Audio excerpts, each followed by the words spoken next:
हर मंच के माध्यम से मैं बताता हूं, हर टाइम में, हर समय में, हर वक्त पे हमारे महापुरुषों ने संघर्ष किया है, जिनको थोड़ा सा भी समाज का ज्ञान हो गया।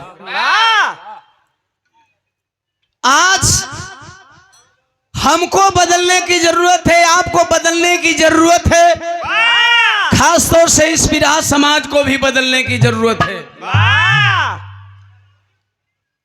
कोई किसी के ऊपर आसानी से कुछ थोपता नहीं है, बल्कि दुख इस बात का है कि हम और आप बिना समझे बूझे मान लेते हैं, बिना समझे बूझे मान लेते हैं। कोई बात नहीं, जब तक आपको नॉलेज नहीं है, जब तक आपको जानकारी नहीं है, जब तक आपको ज्ञान नहीं है, जब तक आपके पास तालीम नहीं है, तब तक आप कुछ भी मान लो चलेगा।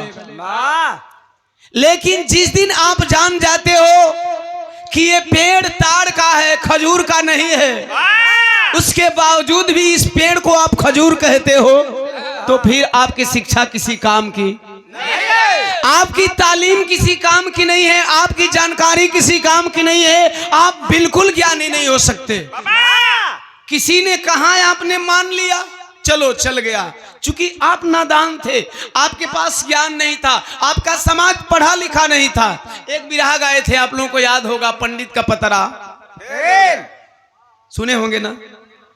अच्छा, एकरा में कितना चमार अहिर धोबी पासी मुसहर समझदार भइल बना कि मर्दे हेतना दियोनवा समझा दिलस, अबो तो बिना लगन का बियाह करो। उस बिरहा में मैं ये भी कहता हूं कि कोई पंडित नहीं कहता कि आप आकर के मेरा पतरा देखो, कोई पंडित आपको आमंत्रण नहीं देता है कि नहीं आप आओ और मुझसे पतरा दिखवाओ। पंडित मूर्ख बनाते हैं कि मूर्ख आप लोग बनते हैं? अगर सच्चाई है तो वही आप लोग बोलिए, पंडित मूर्ख बनाते हैं कि आप लोग बनते हैं? आप लोग बनते हैं ना। एमा पंडित का दोष बा? तोहरा पास डिग्री बीए एमए का बा, तोहरा पास डिग्री पीएचडी का बा, पोस्ट पीएचडी कैले बाड़ा। अब पंडित जी का लड़का पढ़लो नहीं खे,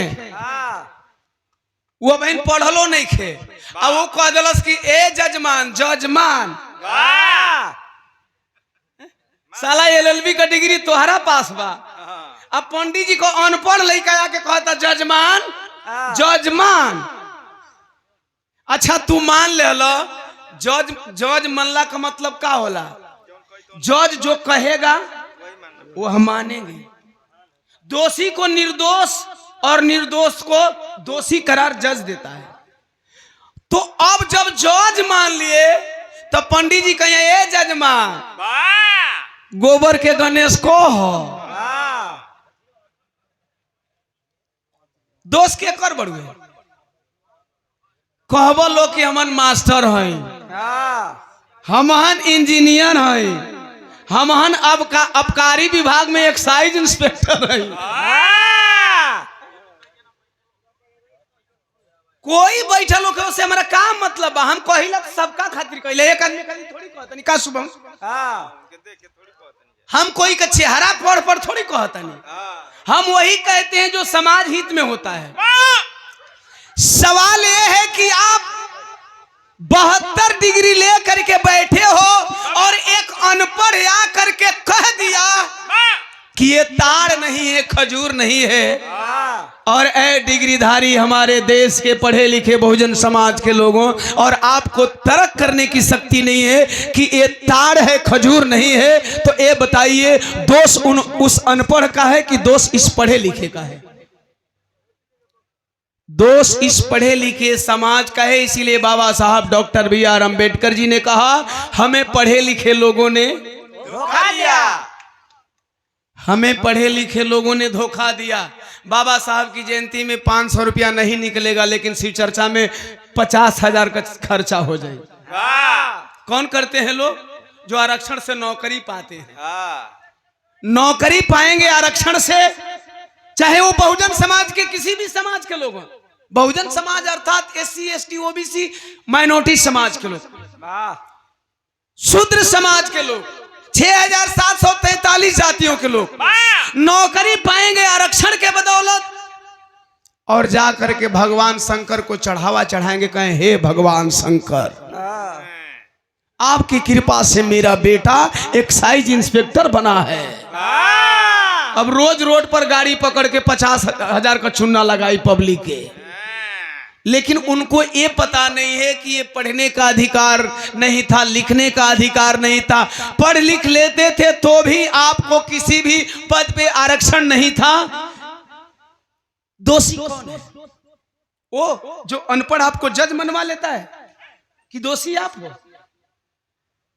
आप अगर उंगली दूसरों के सामने एक करते हो तो 3 उंगली कहती है बे बेवकूफ, जरा खुद को भी देख ले, जरा खुद को भी देख ले।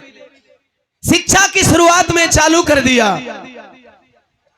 मैं हर मंच के माध्यम से कहता हूं, चाहे संसार में कहीं भी चले जाओ, पूरे संसार का भ्रमण कर लो, मां से बड़ी कोई देवी नहीं और पिता से बड़ा कोई देवता नहीं।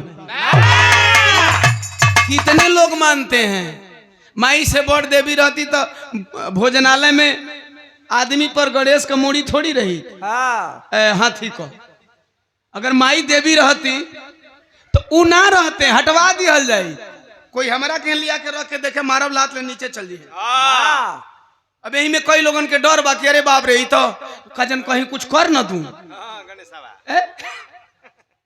उस माँ को याद करते हैं जो हमारी माँ है, जो आपकी माँ है, जिस माँ के बदौलत हम और आप हैं। वह माँ नहीं होती तो हम नहीं होते, वह माँ नहीं होती तो आप नहीं होते, और वह माँ नहीं होती तो संसार का कोई व्यक्ति नहीं होता।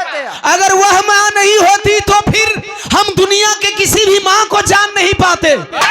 अरे जिस माँ ने मेरा अस्तित्व नहीं था मुझे अस्तित्व में लाया, जिस माँ ने मेरी कोई पहचान नहीं थी मुझे पहचान दिया, मुझे बोलने का शऊर नहीं था, मुझे चलने का शऊर नहीं था, मेरा अस्तित्व कहाँ नहीं था कोई पता नहीं।